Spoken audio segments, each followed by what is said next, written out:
The way I look at alternative medicine is, any sort of treatment modality that I'm going to bring into my practice and use on my patients, I feel like has to have some fairly solid evidence behind it. It's not purely just a function of finding somebody out there that said they're curing cancer, waving crystals and burning sage. I mean, there's got to be something there. Good evening, ladies and gentlemen. This is Gerardo Poli. And this, sorry. Okay.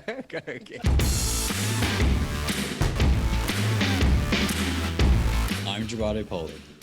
I'm Hubert Hemstra, and this is the Vet Vault.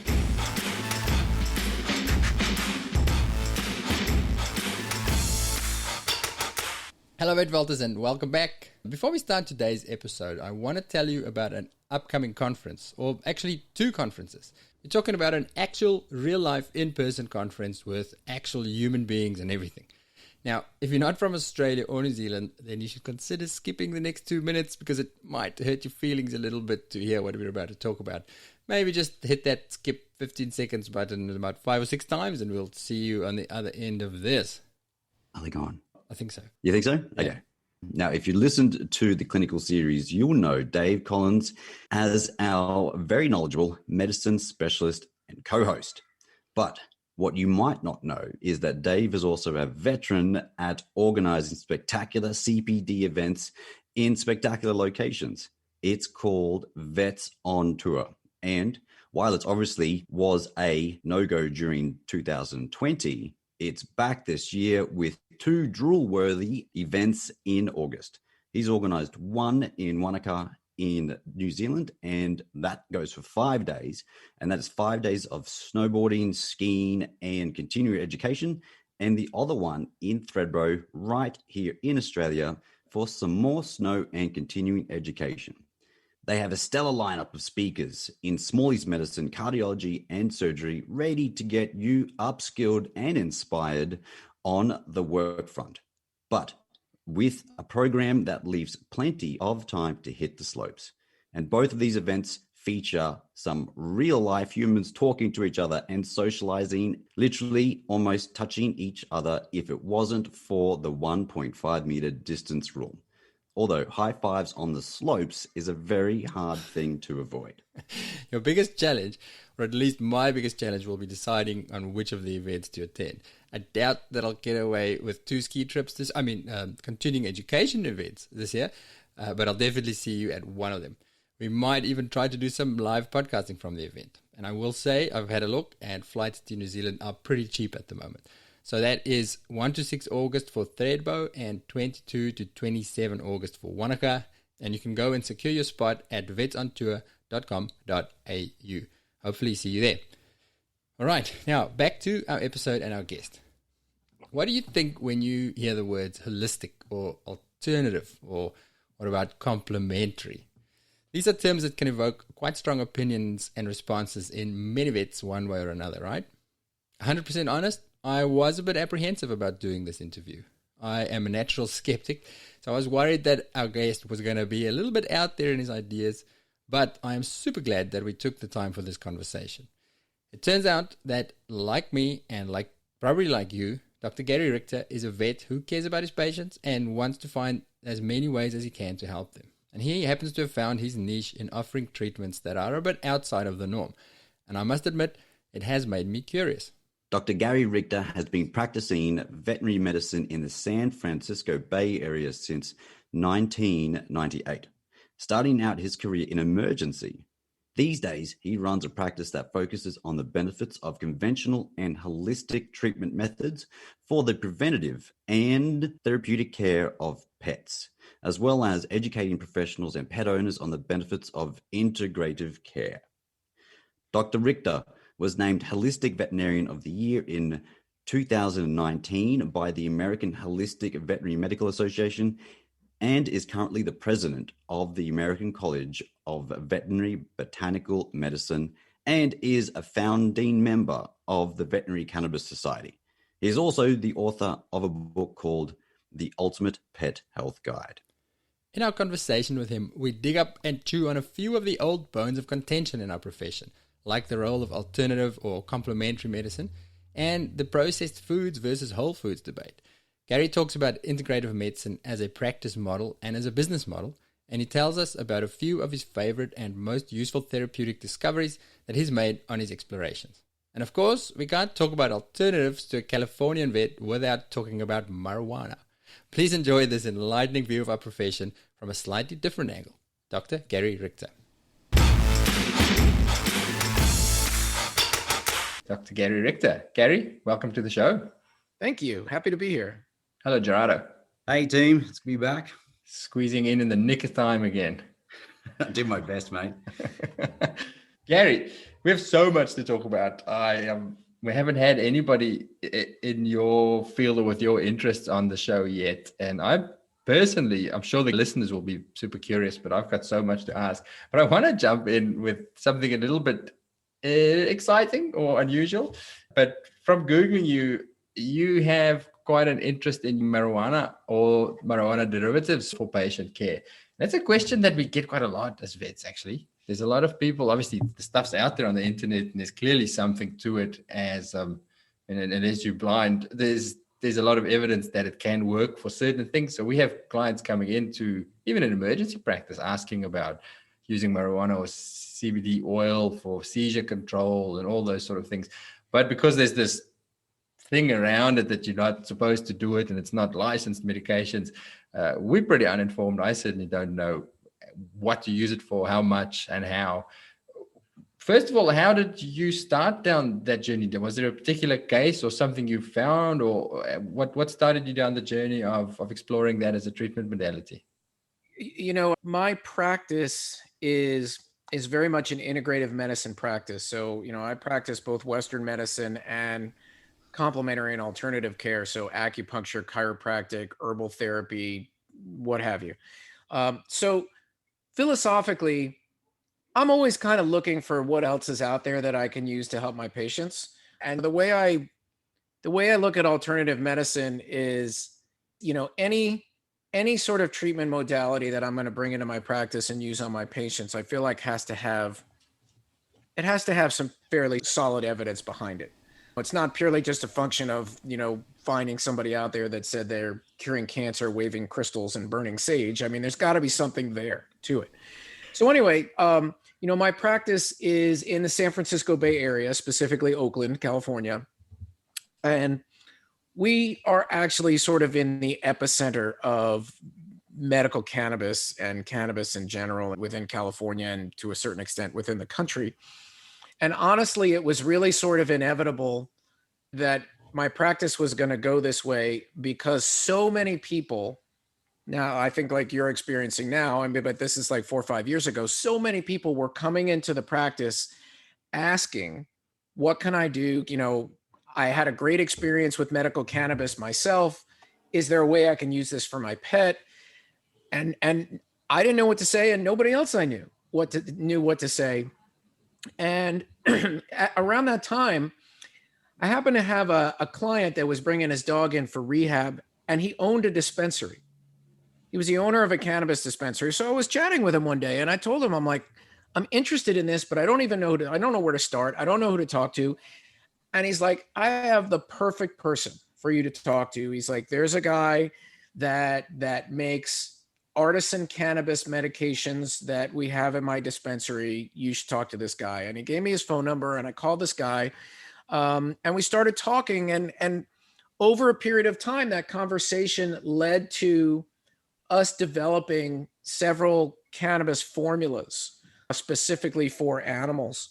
And we started using them, and they worked. And they started working really well for pain and arthritis, for seizure control, as palliative care for cancer patients, these sorts of things. And that's what really kind of got me started down that road. And now, as I think you're probably aware, there's been a decent amount of research done into medical cannabis for animals, and that body of research is ever growing. There's now been laws passed in California and other places to allow veterinarians to get into this discussion. So that's kind of how that all happened. So was it, so we tried it, and like, how do you even know how much to try? Like, it's a drop, and then you see what a drop does, and then 2 drops or something? Well, when we first started out, It was a little bit like that in the sense of, I mean, it wasn't so much a drop as much as like, how many milligrams per kilogram were we going to Right. give? Oh, so you can actually get the, Oh, like, yes, absolutely. So, I mean, you have to know the concentration of what you're giving, or who knows what dose you're actually giving, yeah. but now, well, at least on the CBD side of things, now we have research data looking at effective dosing and pharmacokinetics. So now we have something a little bit more solid, at least on that end. But I mean, even just from what we know about human medicine and kind of a bit of trial and error on our part, we have some pretty good ideas about mg per kg dosing for THC as well. So Yeah. for those different conditions, so the things that I'm aware of is, I know in humans for seizures, for epilepsy it works well, and then pain control. Are those your two main indications? Pain control is probably the biggest one. Seizures, it gets used a lot for seizures, and the other thing that we see it used a lot for is palliative care for cancer patients. So whether or not that's pain control or sort of helping them deal with the side effects of chemotherapy, so the GI effects, Yes. that sort of thing. So it can be very beneficial in that sense as well. And is it mostly the CBD or the THC, or how are you? What are you actually using? Any or all, and then some. So Okay. people here in the States, they can literally just go to the pet shop and buy CBD for their pet. So that's a thing that people do all the time. The broader spectrum cannabis, so like cannabis that has THC in it, that's a little bit of a different story. And that's the kind of thing, for obvious reasons, that has to be dosed extremely carefully. And it is something that I speak with people about on a fairly regular basis, because clearly, the last thing that we want to do is have somebody accidentally cause toxicity. Mm. You're talking about CBD. What is CBD? What is CBD? Let's before we just to clarify where we are with this, Gary. In Australia, we don't have any legal access to it. Maybe CBD you could probably find. So we very ignorant of it. Yeah. So you have to start at the very basics. Okay, fair enough. So the very basics. So as everybody knows, cannabis it's a plant, and cannabis as a plant produces a wide variety of chemical compounds, sort of the most significant of which are called the cannabinoids. Mm-hmm. And the cannabinoids are called as such because these chemical compounds actually interact with receptors in our own nervous system, a system of neurotransmitters in our nervous system called the endocannabinoid system. So these cannabinoids that are produced by cannabis, there's a lot of them. There's literally hundreds of them. But I mean, the two that most people have heard of are THC and CBD. Mm-hmm. THC is the main psychoactive component of cannabis. So that's the thing that gets you high. Mm-hmm. CBD does not. But so CBD cannabidiol, it has some very, very interesting medical properties. It can be anxiolytic. It has anti-seizure properties. It potentially has anti-cancer, potentially has GI supportive properties. There's a lot of very interesting research out there, both in the sort of preclinical arena, but also, real research studies, because at least in the States, cannabis research looking at cannabis products that are made from hemp. So in other words, a cannabis plant that produces very little, if any, THC. That sort of research is legal to do. So a lot of that research is getting done now. So we're definitely seeing some very, very interesting data coming out as far as CBD goes in particular. No, thanks for that info. Yeah, I didn't know any of that stuff beforehand. and is it because when you go online and you Google it, it's like the wonder drug. There's nothing it can't do, and it's superior to anything else. Do you find it superior, for example, for pain control? Is it a useful adjunct, or is it a replacement in certain instances? You know what? I would say mostly it's a useful adjunct. Where it comes in really handy as a replacement is, let's say you have a patient that for any number of reasons you can't give an NSAID to. Yeah. Liver disease, GI issues, what have you. Now you got to figure out something else. I mean, you still got gabapentin and that sort of thing, Mm-hmm. but cannabis can be a really, really effective sort of substitute for those sorts of things. Yeah. And there's some interesting research out there looking at various cannabinoids as they function as COX inhibitors. And in some of these research studies, they actually measure up pretty well to NSAIDs. Are there resources that people can have easy access to, online resources in terms of doses and that? I mean, I'd love to be able to recommend people. I have had clients come in. I had a very bad seizure case that the client was going to use it regardless. He was asking my advice. I was like, I can't give you any advice. I don't know, but I would love to help you, because he was just blind dosing. And as you say, he was probably getting the dog as high as a kite to try and control it. I know, that happens. So, but to answer your question, as far as a resource, I actually have a very good one for you. Over the past year, I've been involved with a group of veterinarians and researchers, and we've put together a nonprofit called the Veterinary Cannabis Society. Right. And the purpose of the Veterinary Cannabis Society is exactly for what we're talking about: educate veterinarians, educate pet owners, and also work to make sure that there's laws and legislation passed so that veterinarians can have the conversation with the pet owner that they need to.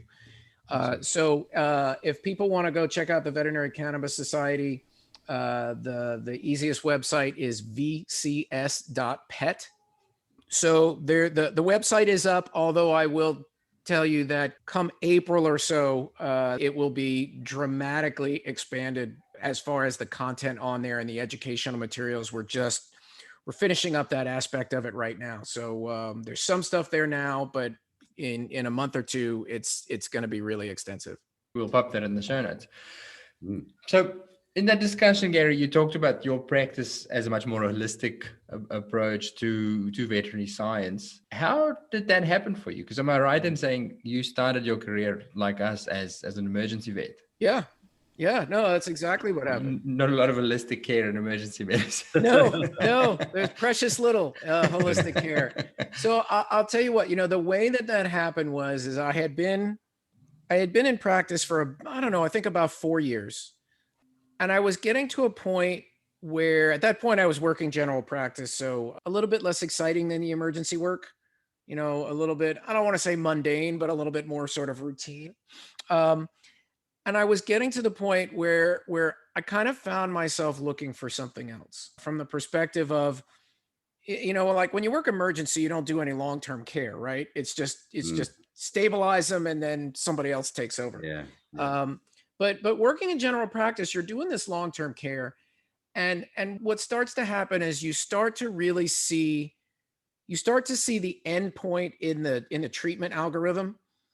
So you start to see like your cat with renal failure. You know exactly where that's going to end, right? Because there's a certain number of things you can do treatment-wise, and after that, there's nothing left. And I really didn't like having to go to people and tell them there's nothing else I can do for you. Yeah. Take your cat home, and when it's time, give us a call. And it just really sort of led me to start looking to other things. And around that time, I went to a veterinary conference, and there was a lecture like Introduction to Acupuncture, which I just kind of went to on a whim. And it looked really interesting. And I wound up signing up for an acupuncture course. And I took that course and I got certified in acupuncture. And, the amazing thing that happened, and this tends to happen with a lot of people who kind of go down the holistic path, is you start to realize that there are things that they did not teach you in veterinary school that are dramatically effective in ways that they told you in school could not be done. And as I often tell people, once you've seen that reality, you can't unsee it. Once you take one step down that path, it's a one-way street, because then you got to find out what else is out there that you can do to help your patients. And that, as I said before, to me, I'm always looking for what's the next thing. And that's how I got there, is like, you're like, holy crap, like all of a sudden my patients with kidney failure are going 6 months or a year longer than they were before with good quality of life. So why would I not do that if I know how to do that? So that's how I got to sort of where I am now. Yeah. We're always trained at uni for look at the evidence, what is the evidence behind and so forth. So you went there on a whim and then saw the evidence, but like So when something new comes up, do you look at the evidence and like what kind of evidence out there is there that you'd be happy to accept, as opposed to anecdotal reports and things like case reports and things? Yeah, no, that's a really great question because, I mean, as veterinarians, of course, we're trained that there is an acceptable sort of level of research. Show Prospective, me double-blinded, controlled show study. me that study, exactly. Show me that double-blinded, placebo-controlled, et cetera, et Yeah. cetera. And the reality is that a lot of natural therapies do not have that degree of research behind them, but that doesn't mean that they don't have research behind them. Hmm. So for example, if you look at Chinese medicine, whether it's acupuncture or herbal therapy, there's a lot of studies out there looking at Chinese medicine and acupuncture, herbal therapy, and a lot of studies that show efficacy, just not necessarily in that conventional Western format. But if you go on, you guys over there, you're familiar with PubMed? Is that a Yeah, thing probably. for you? Yeah, Yeah. yeah. Okay. Yep. Okay. Yep. So I mean, if you go on PubMed and you look up these topics, you will find all kinds of things. So for me, the decision of like, is this something that I wanna start bringing to my patients? It's really a combination of balancing the what are the potential upsides from the standpoint of what I can see in the research and the anecdotal evidence out there, balanced with Mhm. what's the downside? What potential harm could possibly come to this patient? And like I say, I'm fully integrative. So it's not that I'm going to say, I'm going to take this patient off of all of his heart meds Yeah. and just treat him with herbs. I'm not doing that. Mm. So it's just a question Yeah. of like, can I augment that stuff to make the dog or cat feel better, make them live longer? So yeah, I mean, clearly there's that above all do no harm Yeah. aspect of things. Yep. But for me, if there's compelling evidence that something might work and there's very little downside, and I don't see a reason not to try it. Yeah. Sure. Yeah, I think probably for many of us, the reason is because it's not a mainstream accepted thing. It almost feels like a lot of effort to try something that might not work. Whereas if somebody comes and says, "Look, here's the trial. It's going to work. Yeah, It's going to do yeah. that." It's much easier to take it into your Mm. everyday practical work. I think personally, I think I don't want to sell stuff to people if I don't know for a fact that it's efficacious. Sure. But you say that as soon as you start using it, you see you'll try the things, and if you see it works, then you stick to it. Have you tried any of the alternative? I don't know what the right word is, alternative or holistic medications that didn't work, that you tried it and went, nah, that's not making a difference. I want Yeah, to stop using that. absolutely. Many things over the years. Various herbal formulations that were designed to say, help treat a particular condition. And, I treat a number of animals and didn't really see any results. And you know what? You kind of let that one go. You leave it by the wayside. You just move on. And to your point about, sort of quote selling stuff, at least as it pertains to my practice, people are coming into my practice looking for something because more often than not, they're already doing everything on the Western medical side. Yeah. And things are not going well. So they're always looking for something. And the reality is like compared to Western medical treatments, most stuff on the holistic side is pretty affordable. It's not like I'm going to sell them a bottle of herbs for $1,000. It's reasonably speaking a month's worth of herbal, an herbal combination to treat a dog with arthritis is going to be a heck of a lot cheaper than a month's worth of carprofen or meloxicam. Yeah, fair enough. So I think in that sense, for pet owners, it's a fairly easy reach. Yeah, especially as you said, they came to you for a particular reason because they haven't got what they're looking for, or they just can't see any way forward.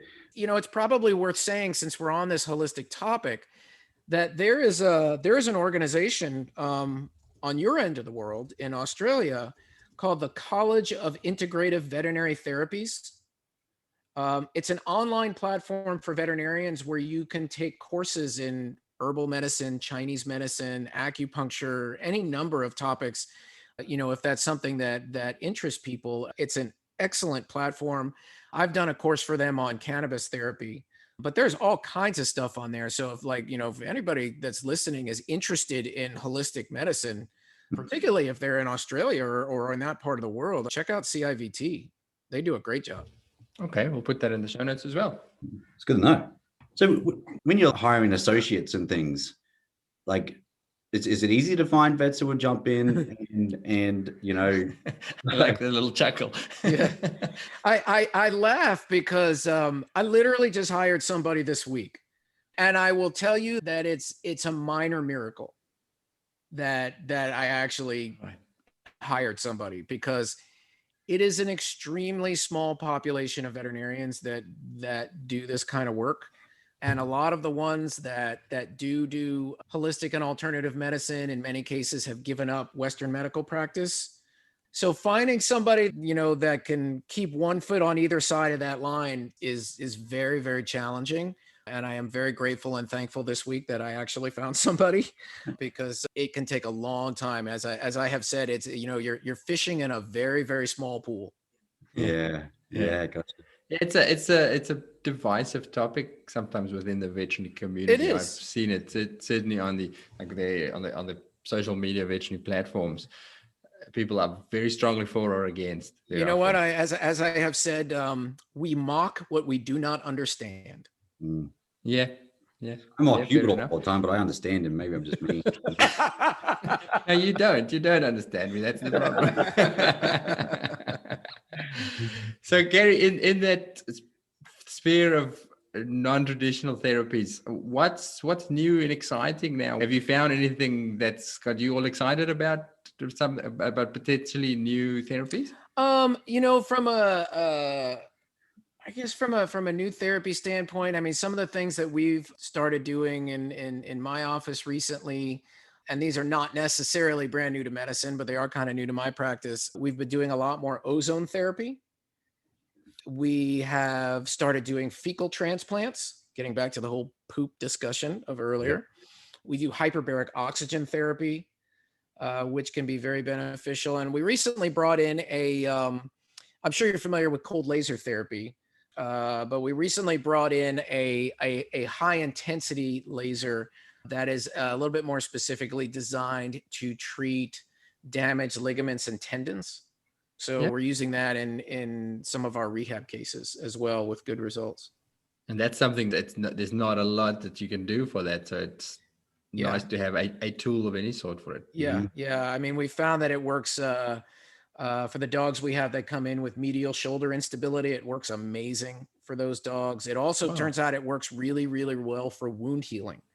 So for dogs with chronic wounds, or we had a dog came in that had a soft tissue sarcoma removed from the stifle, and the skin flap failed, and there was a hole in this dog's leg that was probably about 9 or 10 centimeters across. It was unbelievable, and we treated the dog with a combination of the high intensity laser and ozone therapy, and we're about, I think, 3 weeks in, and it's now about 1.5 centimeters. Wow. It just went, it was amazing. Yeah. Like some of the things you just mentioned there, I've been, hearing about for a while, and like the fecal transplant, that wasn't it like this, really famous rock star who literally had a guy who followed along with them in their touring van, who didn't do all the hardcore drugs and things, whose job was literally poo, and then I don't know if that's true, but it's a good story. No, I was about to say, I've heard it somewhere. He was the poo donor. That is a good story. For the lead singer. I'll Google it later. It's real. Oh, that's right. I'm curious about the hyperbaric treatment. What do you use that for? So hyperbaric oxygen therapy, and I'll preface this by saying that hyperbaric therapy has been around for a really long time, like the early 20th century. It's been around for a really long time. And it's always sort of occupied this sort of not very frequently traveled niche in human medicine, where it's used for very specific things like diabetic ulcers and necrotizing fasciitis and other sort of weird esoteric things that people get. But in veterinary medicine, I have found it useful for a number of things, much like some of those other modalities we were just talking about. It can be useful for wound healing, but even more so than that, it's great for any kind of CNS trauma, head trauma, spinal trauma, blown discs, fibrocartilaginous embolus, that sort of thing. because effectively what you're doing is you're putting an animal in this chamber and you're pressurizing it with 100% oxygen at 2 or 3 times atmospheric pressure. So when they're breathing pure oxygen under that pressure, what's happening is that those oxygen molecules are being driven into the blood to the point where the plasma becomes saturated with oxygen. I mean, the oxygen carrying capacity of hemoglobin is irrelevant at that point. Okay, cool. Because the plasma itself is saturated with oxygen. So what winds up happening is so as all that plasma flows throughout the body, you wind up you no longer are dependent on blood circulation and blood vessels to get oxygen to tissues, because the oxygen, as physics demands, will travel from an area of higher concentration to an area of lower concentration. Yep. So what happens is the oxygen gets close to the area and then it passively diffuses into the places that have poor circulation. So any place where there's severe swelling, any place where there's poor circulation, like for example, the spinal cord, it's a great way to eliminate the rate limiting step as far as healing goes. The other thing that we've had great success with, and this could be very applicable again on your end of the world. I don't know if you guys have black widow spiders by you, but you have every other evil insect that lives on the planet. I don't know how any of you survive into adulthood, but we've treated a number of dogs with black widow spider bites that came to us with the point where the surgeon sent it to us as a last resort before they amputated the leg, because the swelling was so bad, the leg was starting to necrose. And within a matter of days, those dogs are markedly better. I wonder if that'd be almost like necrotizing fasciitis or something. No, that's blood supply with carrying antibiotics to dead Yeah, tissues. I will tell you, and it's not something that we do out here, because out where I live, we don't have a lot of snakes. But there are a lot of case reports of venomous snake bites treated with hyperbaric oxygen that have done very well as also. Because you wind up with these animals or people with compartment syndrome because of the swelling, and then there's no oxygenation and stuff starts to die. Okay. So if you can get oxygen into that area, all of a sudden that tissue doesn't have to die. So will you wrap up the leg and put a plastic bag around and then connect? Oh, no. The whole animal goes in a chamber. It works from the inside out. You have to breathe it in and get it into your bloodstream. Okay. Yeah. Here's an interesting one. I'm doing some work at the moment at a wildlife hospital, and unfortunately, we get too many sea turtles with a fishing line entanglement around a flipper. Oh, sure. And those flippers go necrotic. And they actually have a hyperbaric oxygen chamber on order. Somebody donated it. That's a great application for that. Specifically to try and save those flippers. There's one at the moment there who he's already lost the flipper, and then he had a second one entangled. And they can survive on 3 flippers, but not on 2. And he'd be such a good candidate. Yeah, the only question I would have about that is, being a reptile, what's their respiration rate? I mean, they gotta breathe that oxygen in. Like, I don't know how many breaths they're taking. They don't take a lot of breaths. It's a very good question. They don't take a lot of breaths. You might have to leave them in there for a long time. I know this is all brand new to me, working with different species. Just the fact that they don't even have a thoracic cavity. Like, I was looking at X-rays. Yeah, right. I was looking at X-rays of this thing going, so where's the diaphragm? Like, has no diaphragm, dude. It's just a single cavity. Like, that's very strange. So how do you? It's all a mind bed. But this is so cool. They pump their legs or something. Anyway, they use their chest wall and their flippers and just go. They look like they're suffocating. It's very weird. All right. So where do we take this from now? But those are interesting. I'm gonna definitely look at some of those resources. That's fantastic. So where are we? FYI, I found the article about this. I'll just read it. You can chop this later. It's funny. It's like Sydney band, like a Sydney Australian band, Boy and the Bear, were at the height of their success when frontman Dave Hoskin was hit with severe gut illness. He described it as living hell. He began fecal transplant, fecal FMT, whatever it's called, and it had almost immediate relief. And he learned how to treat it himself at home with his makeshift lab. He ended up finding a local donor called Harry who used to drop poo off in his letterbox. And then he ended up taking Harry on the road trips with him, and even took Harry to Nashville.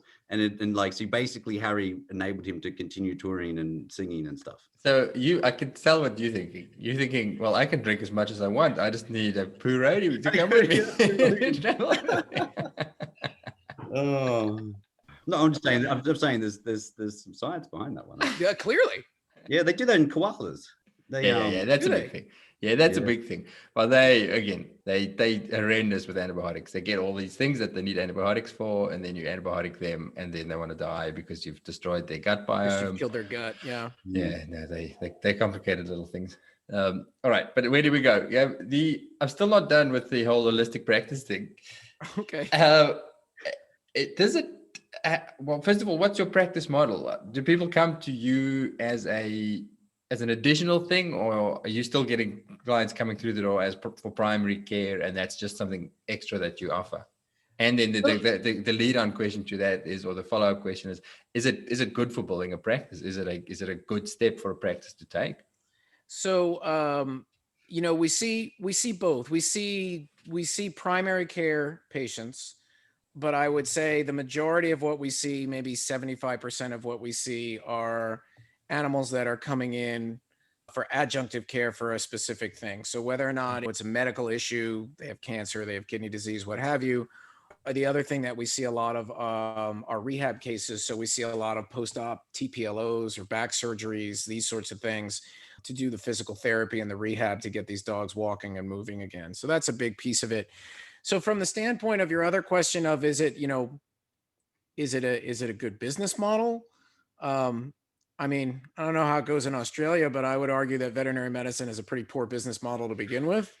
But that said, I mean, I think if you're a person that has the skill set to do it, then what you wind up with is a practice that is very differentiated from everybody else out there. Mm-hmm. And there absolutely is a portion of the population that will gravitate towards that kind of medicine.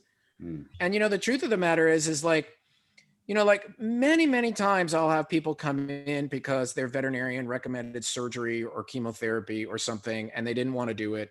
So they come in to talk to me about it, and I sit down and I chat with them. And, there are times when surgery or chemotherapy or radiation or whatever is the right thing to do. Mm. And I'll sit down and I'll talk with them about the options, and I'll tell them that I think that they should do it. And at that point, they'll go do it, because now they feel like they've talked to somebody that is a little less biased towards Western medicine. Mm. And I tell them, like, if there was an alternative, I would absolutely give it to you.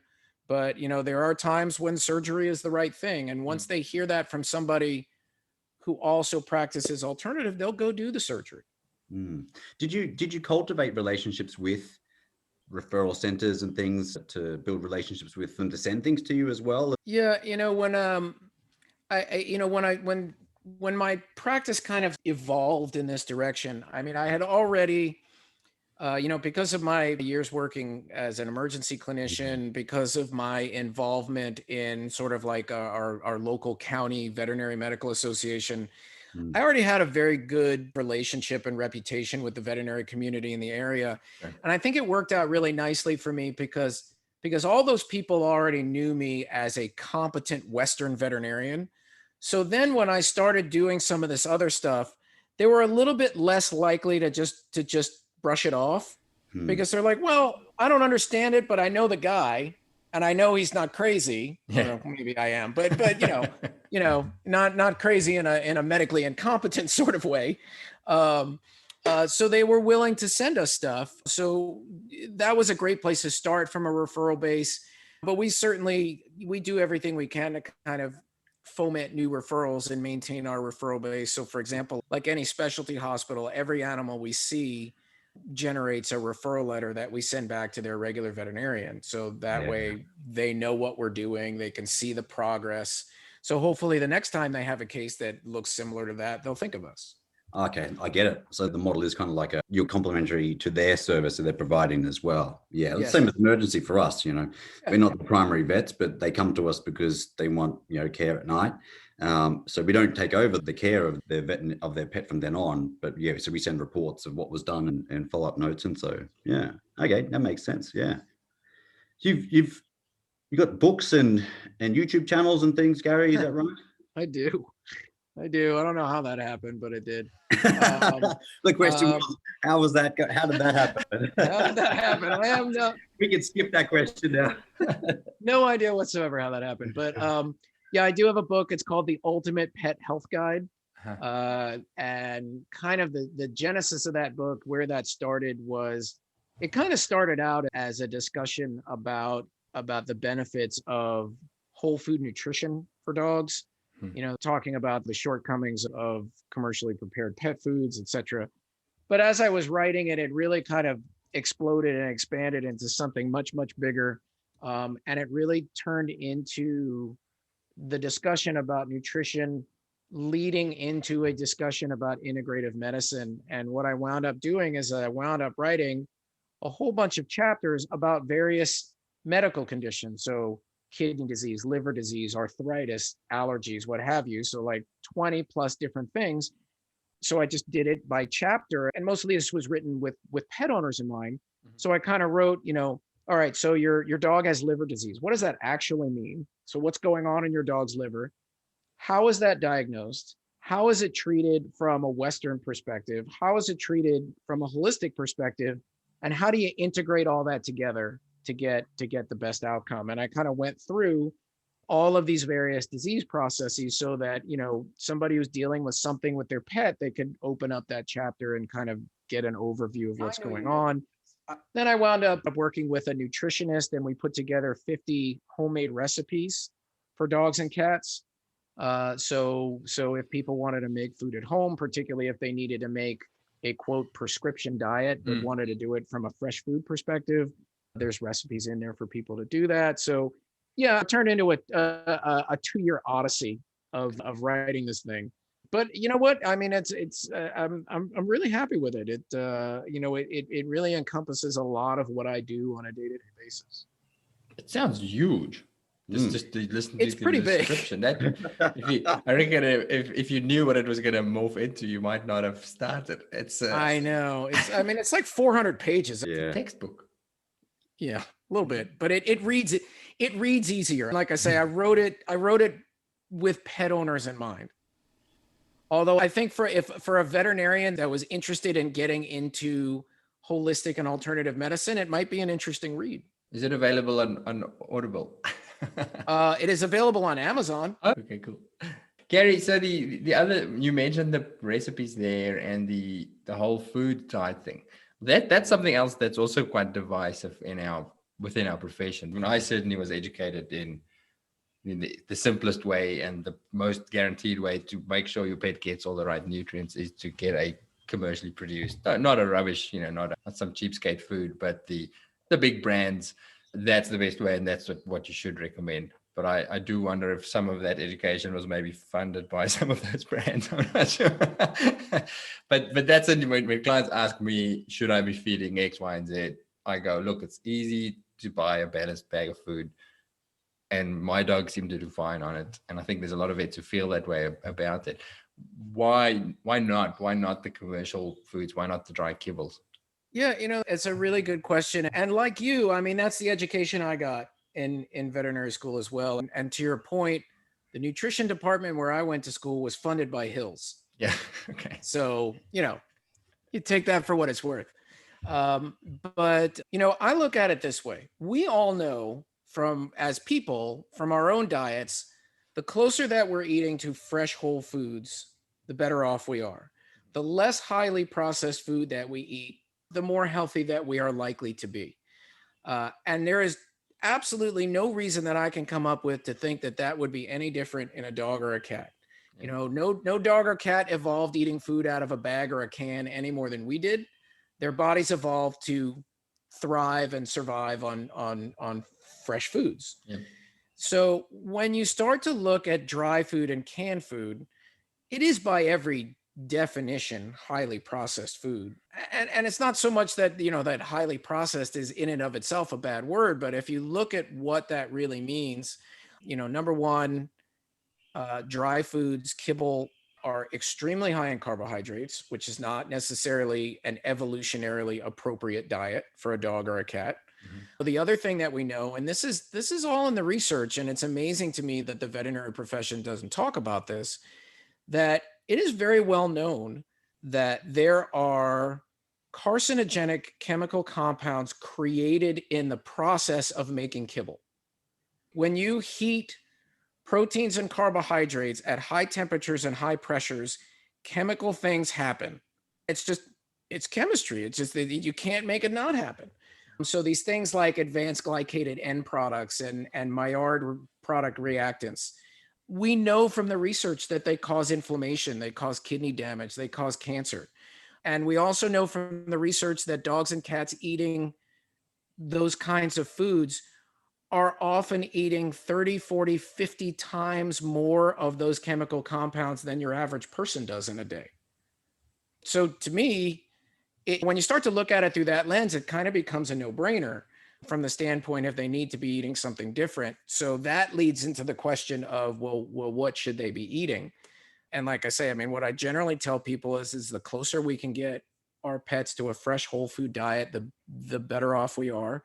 I'm not sure what sort of products are available out your way, but here, if somebody walks into the pet food store, there's a number of options for them. There are fresh foods that you can buy frozen, either lightly cooked foods or raw. And I know that raw food is a whole nother discussion from a veterinary perspective. There are freeze-dried foods. There are dehydrated foods that you add water to. All of these things, by comparison to cans and kibble, are minimally processed. And then also, if people are so moved, they can make food for their pets at home. The caveat to that is that they have to work off of a properly balanced recipe. You can't just put food in a bowl, put meat and vegetables in a bowl and call it good. It's never going to work. I tell people that all the time. And that's why I put those recipes in the book so people had a resource on how to do it. So, I mean, there's a lot of ways to do it. And I think it largely sort of hinges on how much money somebody's able to spend and how much time they're willing to put in if they're making food. But there's almost always a better option than kibble and canned. I think probably to a large degree, the reason we went towards the commercial food is because there was probably years and years of malnutrition, of poorly formulated home cooked diets, of dogs eating white bread and stuff like that. Right. And then we saw all these horrendous nutritional deficiencies, and then the commercially made foods were far superior because suddenly, cats with dilated cardiomyopathy disappeared and all those sort of things. But it sounds like as there's more and more research and, as you say, resources available, that's maybe something maybe I should expand my thinking about it. Yeah, you know what? I mean, at the risk of some shameless self-promotion, if you read the nutrition section in my book, it kind of spells it out. I'm of the whole time thing and convenience is a big issue for me. Yeah. So, I mean, you can't beat the convenience. I agree with you. And I mean, I honestly think that's the big selling point for foods like that is it's easy. Because I don't think that it's like I barely meal prep for myself, but the variety that I eat, then but at the same time, quite often people don't generally offer the variety. They're just a big batch of something. Yeah. Right. And if you're going to home cook, then you want to do a big batch of something good, as opposed to just a big batch of whatever you think they might want to eat or would eat, To be sure. I reckon if somebody made a kibble version sort of food for humans, Gerardo would buy it. Maybe you should just split the bag of hills. I always try dog food. It's really weird. Everyone gets, I was like, I haven't tried KD. That's not that great. No, I imagine not. Cat food's pretty tasty. It's tasty. Oh no, Gerardo. Hills AD can pass as pate almost. Yeah, it looks like pate. If I had to survive on a dog food, that would probably be my choice. To pick one. I think it's probably time we start wrapping it up. Is there anything in particular that you'd like to talk about, or that you feel strongly about? We have covered a lot of ground. We have too. Yeah, no, I mean, this has been great. And I'm super happy to kind of talk about this topic. I'm always excited when veterinarians are interested in looking beyond the boundaries of what's normal. And that's the thing. If I could leave people with anything is like, even though it's not what you learned in veterinary school, it's still science. You know, it's still science and medicine. It's just a little bit different. And sometimes you just have to be willing to sort of have that open mind and look beyond those horizons, because it's amazing what's out there. We'll wrap up with our routine questions. I always ask our guests about podcasts. Are you a podcast listener, other than appearing on a lot of podcasts? I have been doing that. To be honest with you, I would like to be a podcast listener. I don't find myself with a lot of free time these days. Okay, then if not podcasts, what about books other than The Ultimate Pet Guide? Have you got any books you've read recently that you can highly recommend that we should add to our list? Oh my goodness. Do you mean on the Anything. veterinary? Doesn't have to be vet. No, anything. What has made you a little bit wiser or a little bit more peaceful and relaxed that you've read recently? All right. Well, I'll tell you the book that I'm in the middle of right now. Since you bring it up, I think Wiser and Peaceful and Relaxed describes it perfectly. The Power of Now, Eckhart Tolle. Okay. Oh, I've heard the book, but I haven't read it. Yeah. Yeah. If you get the audio version, it's lovely because he narrates it. Okay, cool. And his voice alone will make you feel better about yourself. Excellent. Thank you. And then our very last question, but I suspect you may have just answered it, but I'll ask it anyway. You're at a vet conference, going to be a Zoom conference at the moment, and you have all of the veterinary new grads for the year listening to you, and you've got a minute or two to give them one message for their careers or for a happy veterinary career. What's your one little bit of advice? Never stop learning. Short and sweet. I like that a lot. And I couldn't agree more. Sounds like you fit that camp. Yeah, yeah, for sure. Nice. What fun is it if you're not continually getting better? Yeah. What's the book Drive, the famous management book, talking about the three things that every person needs in their work to stay driven and committed to it. And it's autonomy, purpose, and mastery. So mastery being continuous learning and getting better at stuff. Yep. Lifelong learning. That's it. Gary, thank you so much for your time. I really appreciate it. I know you're busy. That was really enlightening. I love it. Yeah, thank you. That was a lot of fun.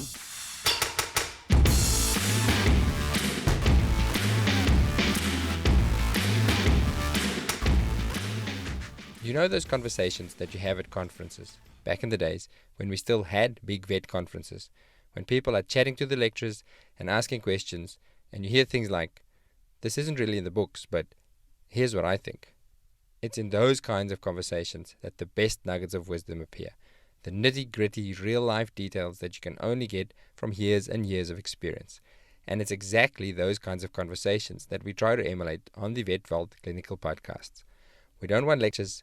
We want to hear about the challenges, the tips, the stuff-ups, this is how I do it. Go to vvn.supercast.net to join in the conversation.